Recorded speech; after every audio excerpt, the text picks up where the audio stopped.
नमस्कार। मैं गुलशन सिंह भदौरिया। आप सुन रहे हैं बटेरा की बातें। आज की बात हमने अपने पंचम वेद महाभारत के द्रोण पर्व के जयद्रथ वध से ली है, जहाँ पे 13वें दिन 13th डे अभिमन्यु का अधर्म से वध हो चुका है और अर्जुन ने 14th डे के युद्ध में कसम खाई है कि आज शाम तक वो जयद्रथ का वध कर देगा, नहीं तो खुद को अग्नि में समर्पित कर देगा, खुद अग्नि स्नान कर लेगा, खुद को मार डालेगा। तो ये कौरवों के लिए भी तो बहुत अच्छा मौका था। तो कौरवों के सेनापति द्रोणाचार्य ने बहुत ही कॉम्प्लेक्स चक्र चक्र व्यू की रचना की। इस व्यू की लेंथ और ब्रेथ 48/20 माइल्स थी और इस व्यू के बीच में सुई की आंख के अंदर उन्होंने जयद्रथ को रखा था।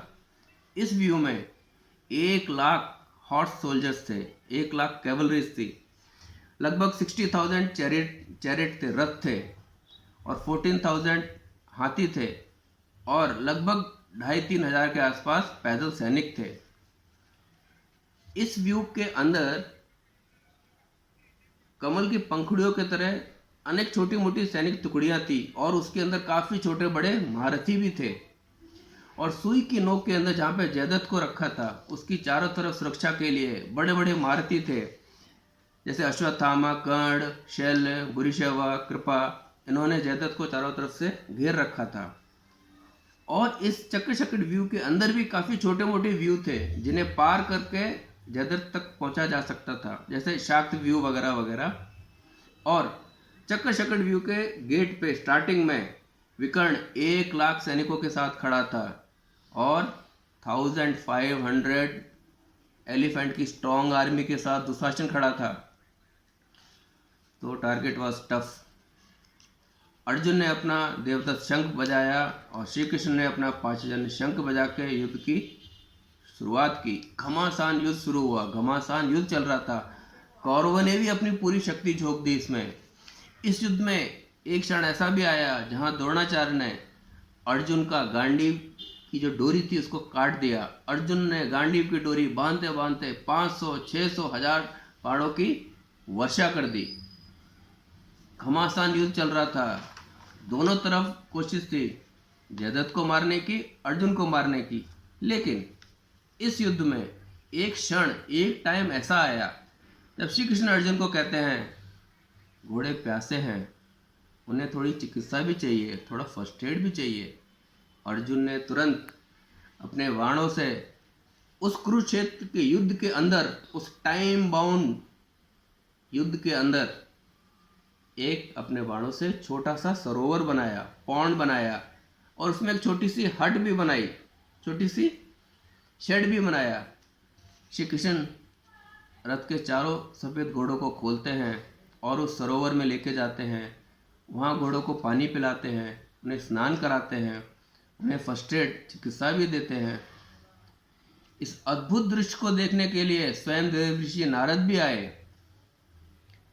तब धृतराष्ट्र ने संजय से पूछा,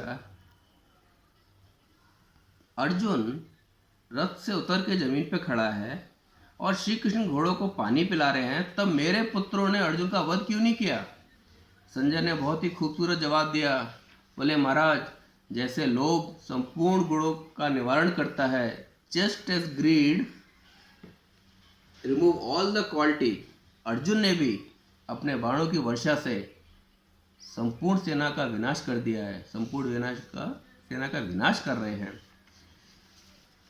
तो महर्षि कृष्णद्वैपायन, वेद व्यास जी और ये नर नारायण हमें क्या बताना चाहते हैं? उस घनघोर युद्ध में, उस लाइफ एंड डेथ के बीच में ये क्या क्या घटना थी, ये क्या अद्भुत घटना थी। देखिए, न तो घोड़ों ने बोला कि उन्हें प्यास लगी है, न तो उन्होंने बोला कि थकावट है। ये तो नर नारायण ने उन घोड़ों की, उन वॉइसलेस क्रिएचर्स की दुख को, थकावट को महसूस किया और उस थकावट का निवारण किया। हम भी अपनी लाइफ में उन घोड़ों को कभी कभी भूल जाते हैं, उनका दुख दर्द महसूस नहीं करते हैं, जो हमारे जीवन के बड़े बड़े टारगेटों को साइलेंटली सपोर्ट करते रहते हैं। हम अपने दिन के डेली जो काम होते हैं, छोटे मोटे, कहीं ना कहीं उन घोड़ों की मदद से ही तो कर पाते हैं। हम अपने जीवन का बड़ा बड़ा टारगेट उन घोड़ों की मदद से ही करते हैं। वो जो घोड़े हैं वो हमारे घर में भी हैं, वो हमारे ऑफिस में भी हैं।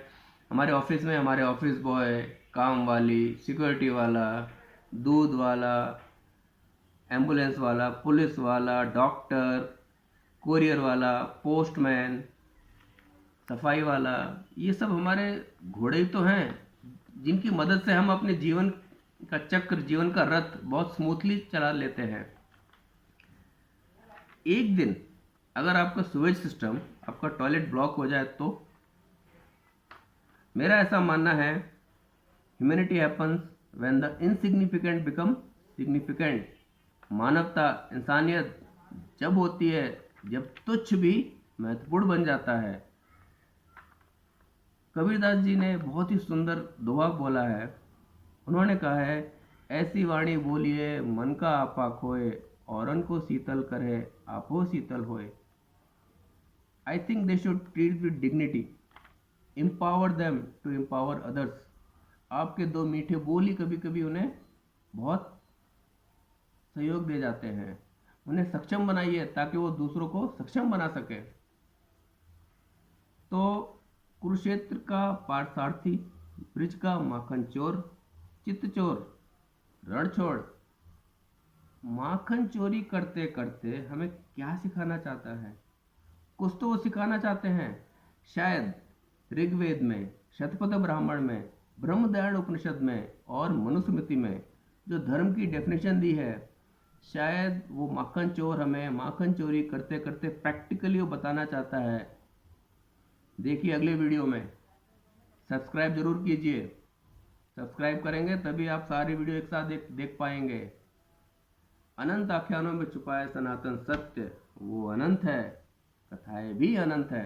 नमस्कार।